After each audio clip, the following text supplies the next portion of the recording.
Santa Teresa de Jesus. Livro da Vida, ou Autobiografia.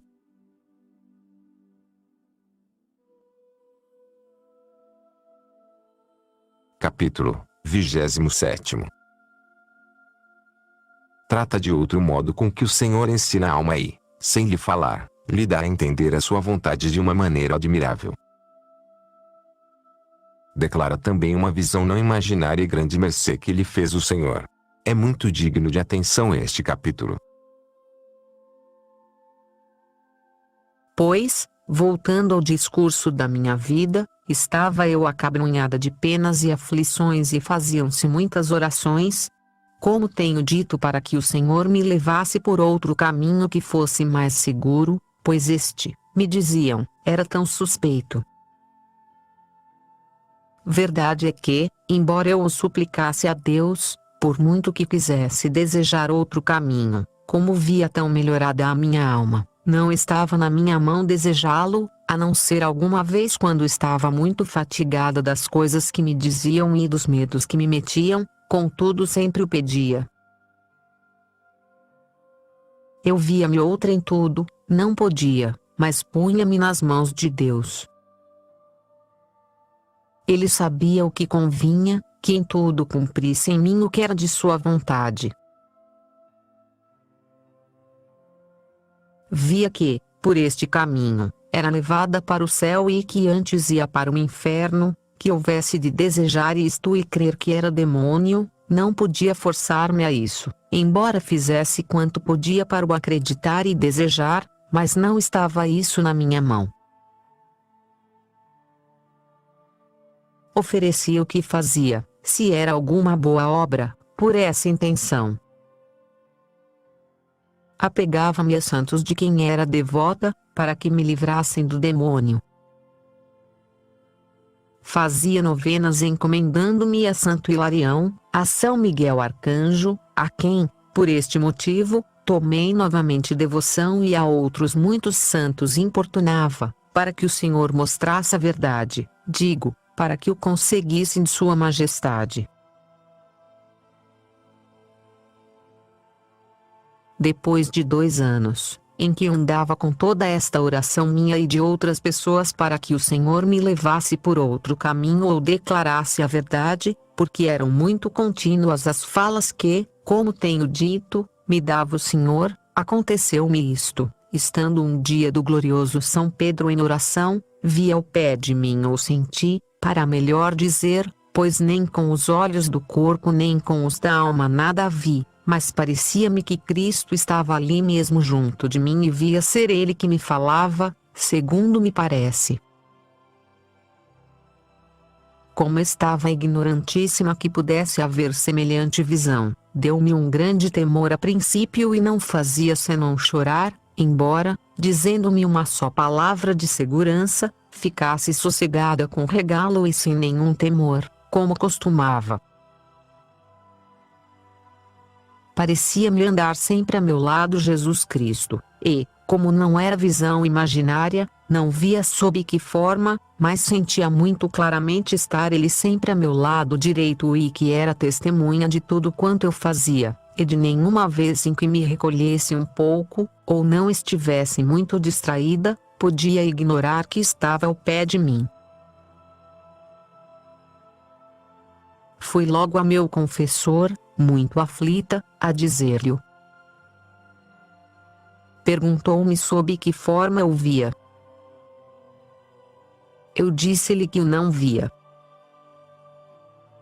Disse-me como é que eu sabia que era Cristo.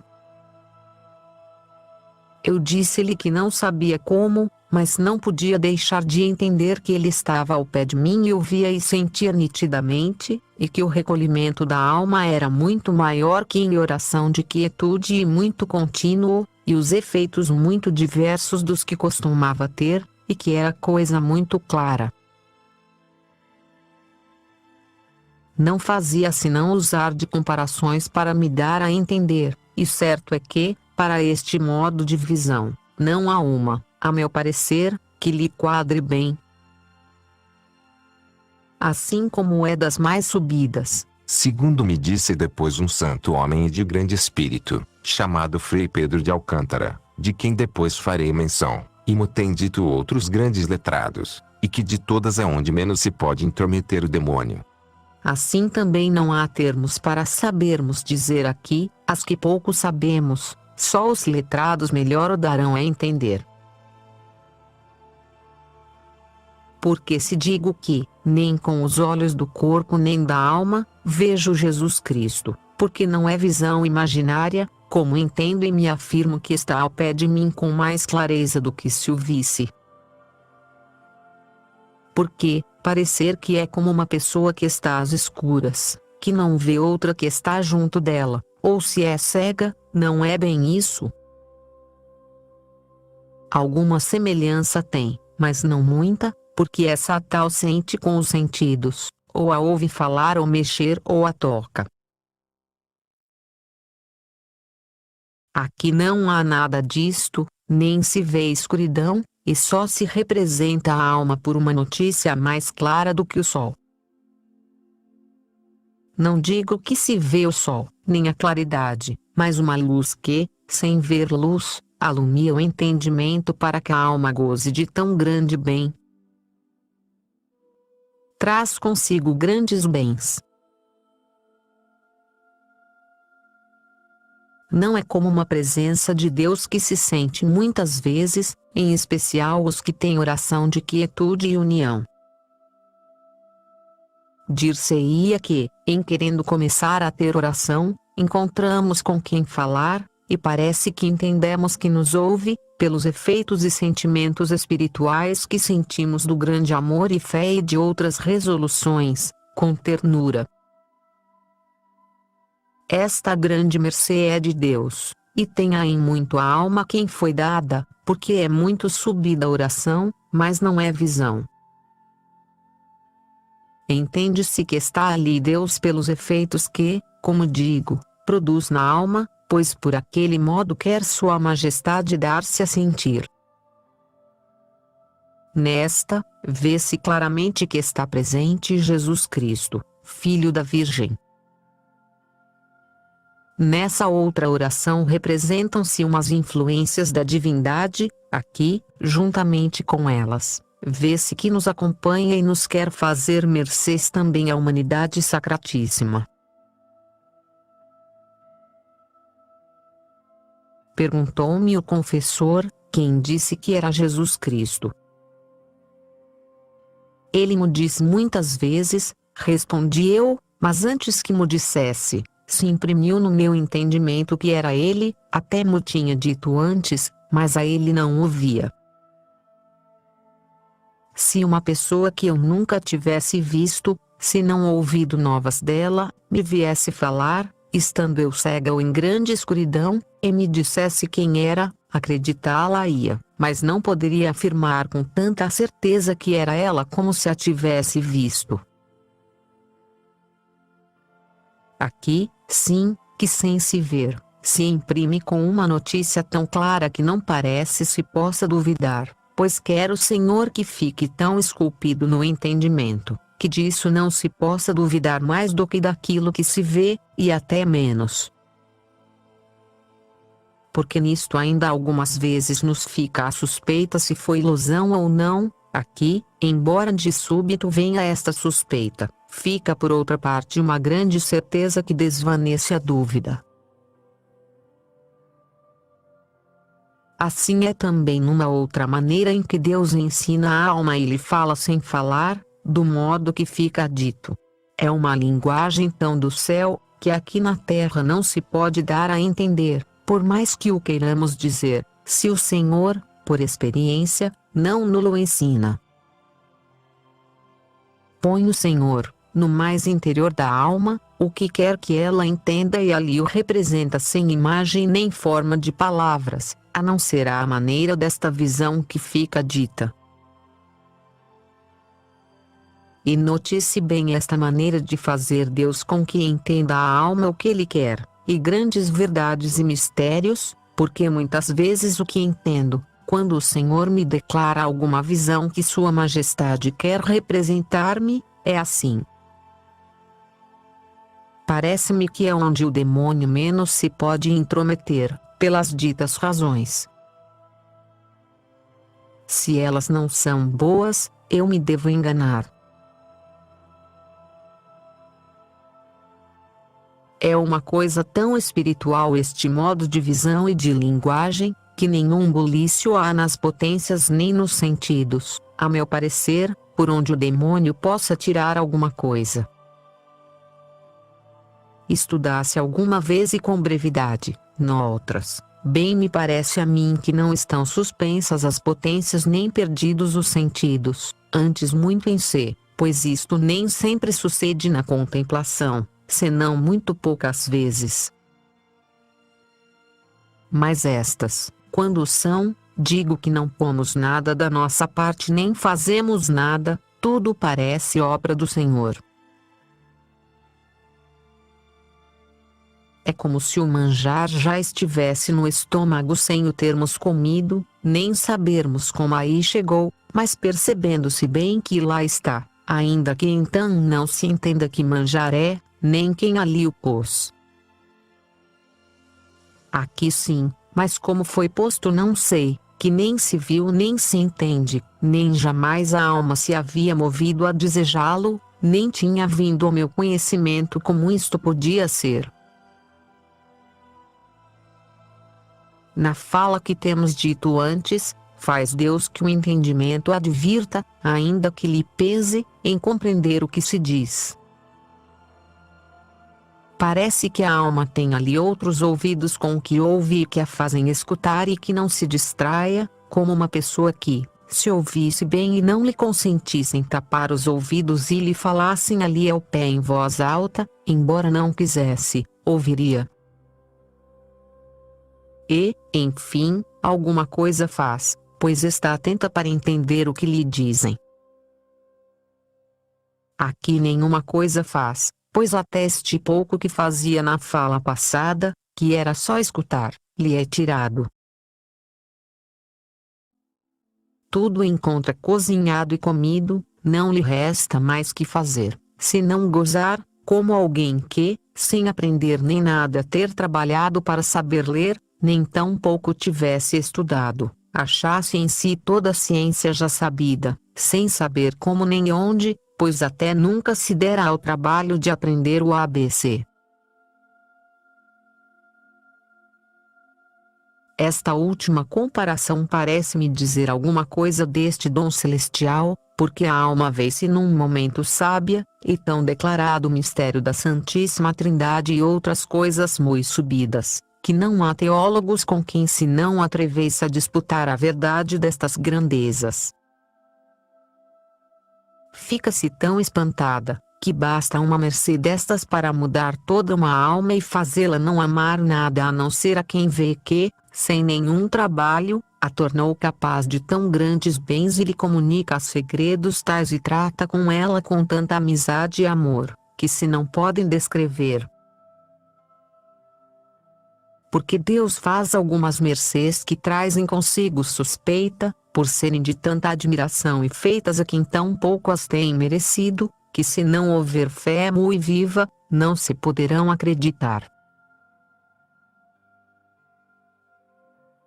E assim penso dizer algumas das que o Senhor me tem feito a mim, se não me mandarem outra coisa, a não ser certas visões que podem aproveitar para alguma coisa, ou para que a alma, a quem o Senhor as der, não se espante parecendo-lhe impossível, como me acontecia a mim, ou para lhe declarar o modo e caminho por onde o Senhor me tem levado, que é o que me mandam escrever. Pois voltando a este modo de entender, o que me parece é que o Senhor quer que, de todas as maneiras, esta alma tenha alguma notícia do que se passa no céu, e parece-me que assim como lá se entendem sem se falam. O que eu de verdade nunca soube ser assim, até que o Senhor por sua bondade quis que eu visse e ele me mostrou no arrombamento. Assim é aqui, que se entendem Deus e a alma, só por o querer sua majestade.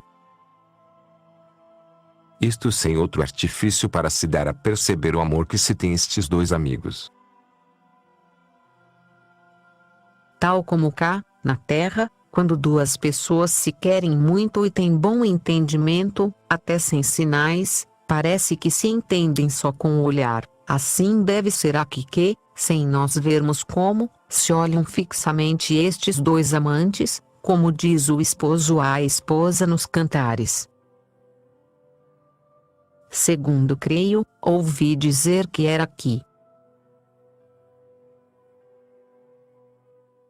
Ó, benignidade admirável de Deus, que assim vos deixais ver por uns olhos que tão mal foram empregados como os da minha alma. Fico em eles já, Senhor, com vos verem, acostumados a não olhar para coisas baixas, nem os contente nenhuma fora vós. Ó, ingratidão dos mortais! Até onde há de chegar? Eu sei por experiência que é verdade isto que digo, e que tudo quanto se disser, é o menos daquilo que vós fazeis com uma alma que trazeis a tais termos. Ó almas que haveis começado a ter oração e que tendes verdadeira fé, que bens podeis buscar ainda nesta vida? Deixemos o que se ganha para que não tem fim, que sejam como o menor destes.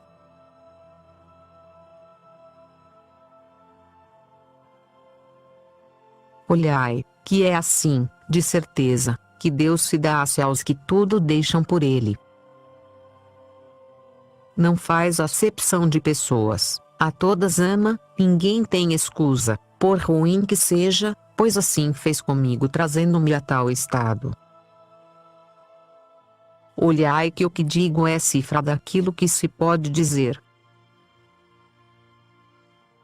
Só vai dito o que é necessário para se dar a entender este modo de visão e a mercê que faz Deus à alma, mas não posso dizer o que se sente quando o Senhor lhe dá a entender segredos e grandezas suas, o gozo tão acima de quantos se podem cá entender, que com razão faz aborrecer os bens desta vida, que todos juntos são lixo.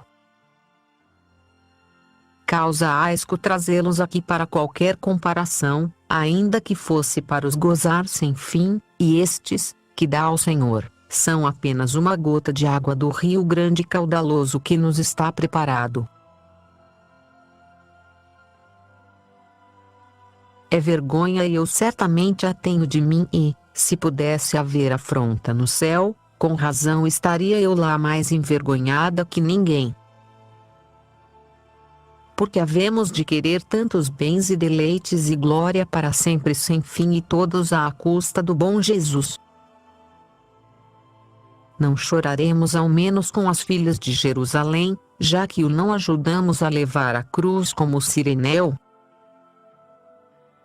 Com prazeres e passatempos havemos de gozar o que ele nos ganhou à custa de tanto sangue?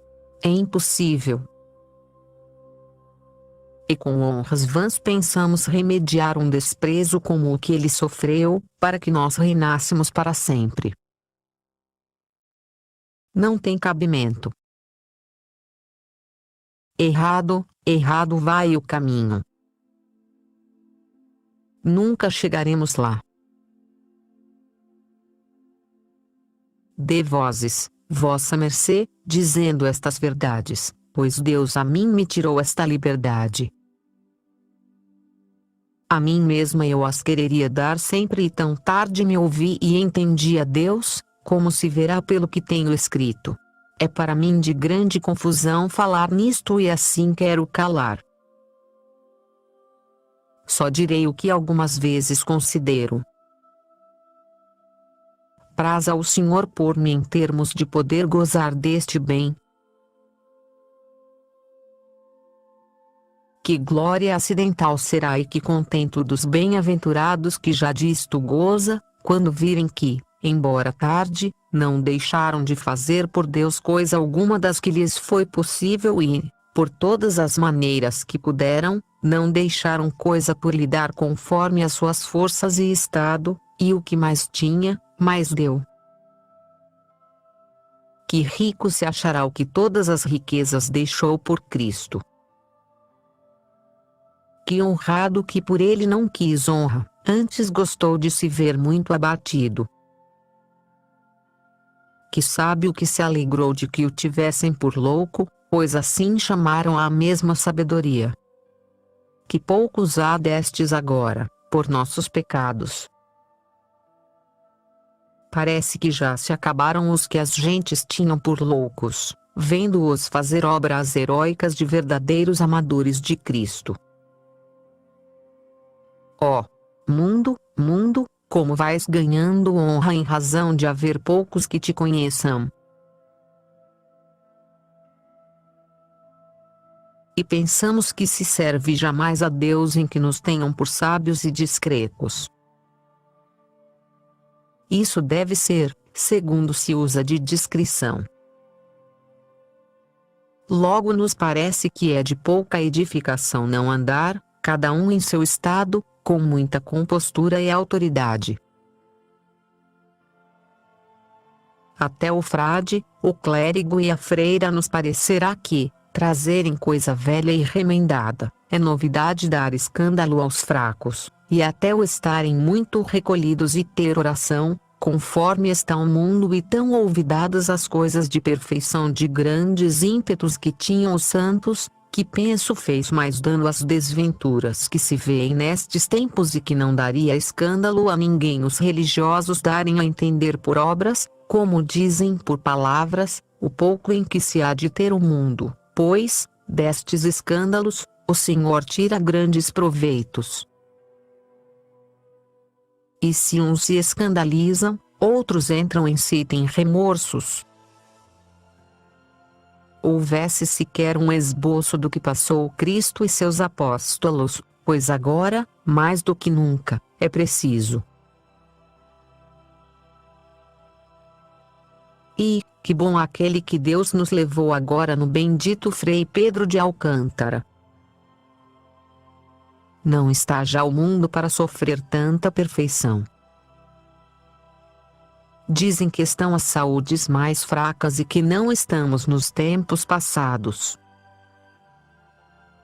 Este santo homem era deste tempo, estava tão robusto o seu espírito como em outros tempos e, por isso, tinha o mundo debaixo dos pés. Pois, embora não andem desnudos nem façam tão áspera penitência como ele, muitas coisas há, como outras vezes tenho dito, para se pisar o mundo e o Senhor as ensina quando vê ânimo. E que grande lhe deu sua majestade a este santo que digo, para fazer 47 anos tão áspera penitência, como todos sabem. Quero dizer algo dela, porque sei que tudo é verdade. Foi ele que mo disse a mim e a outra pessoa de quem pouco se encobria. A causa de mo dizer era a amizade que me tinha, porque quis o Senhor que a tivesse para acudir por mim e me animar em tempos de tanta necessidade, como tenho dito e direi.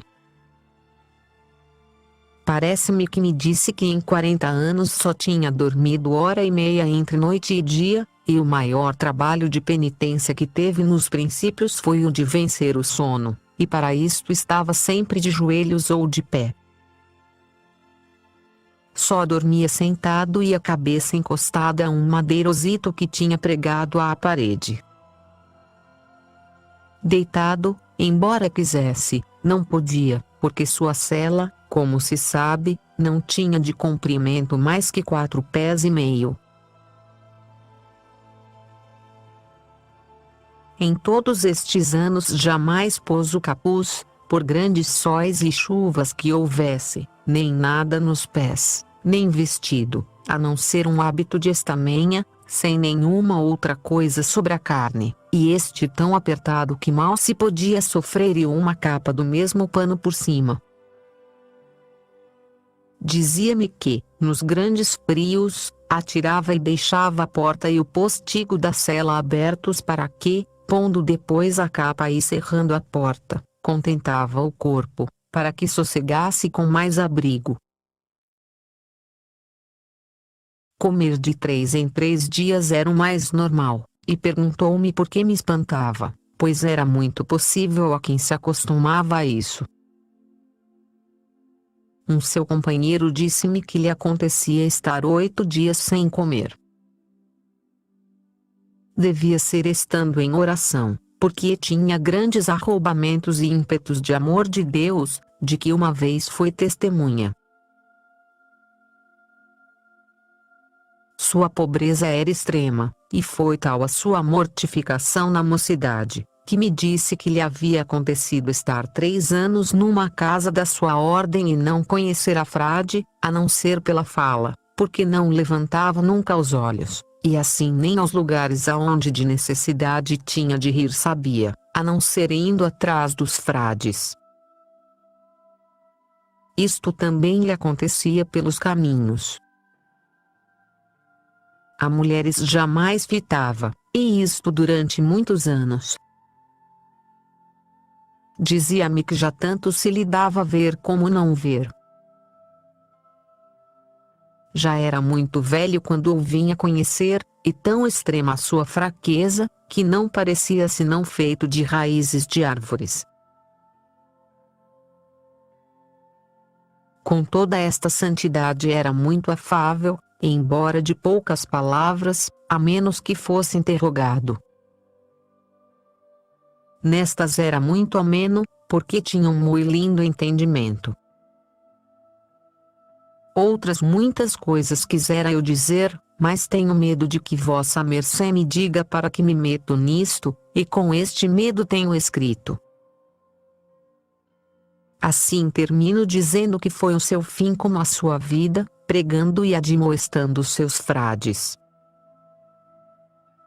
Quando viu que já se acabava, disse o salmo, Laetatus sum is quae dicta sunt mi, e, posto de joelhos, morreu. Depois tem sido o Senhor servido que eu tenha mais ajuda dele que em vida, aconselhando-me em muitas coisas. Tenho-o visto muitas vezes com grandíssima glória. Disse-me, a primeira vez em que me apareceu, bem-aventurada penitência que tanto prêmio lhe havia merecido, e outras muitas coisas. 1 ano antes de morrer, apareceu-me estando ausente, e eu soube que havia de morrer e o avisei, estando a algumas léguas daqui. Quando expirou, apareceu-me e disse-me que ia descansar. Eu não o acreditei e disse-o a algumas pessoas, e, passados 8 dias, veio a notícia de que tinha morrido, ou que tinha começado a viver para sempre, para melhor dizer. Ei-la que acabada esta aspereza de vida com tão grande glória. Parece-me que muito mais me consola agora, do que quando cá estava. Disse-me uma vez o Senhor que não se lhe pediria coisa alguma em seu nome que não a ouvisse. Muitas que lhe tenho encomendado para que as peça ao Senhor, as tenho visto cumpridas. Seja bendito para sempre. Amém. Mas, quantas palavras tenho dito para levar vossa mercê a não estimarem nada coisa alguma desta vida, como se não o soubesse, ou não estivesse já determinado a deixar tudo e o não tivesse posto por obra. Vejo tanta perdição no mundo que, embora não aproveite mais o dizê-lo que alcançar-me de o escrever, me serve de descanso, ainda que é contra mim tudo o que digo. O Senhor me perdoe o que neste caso o tenho ofendido, e vossa mercê, que o canso sem propósito. Parece que quero que faça penitência do que eu nisto pequei.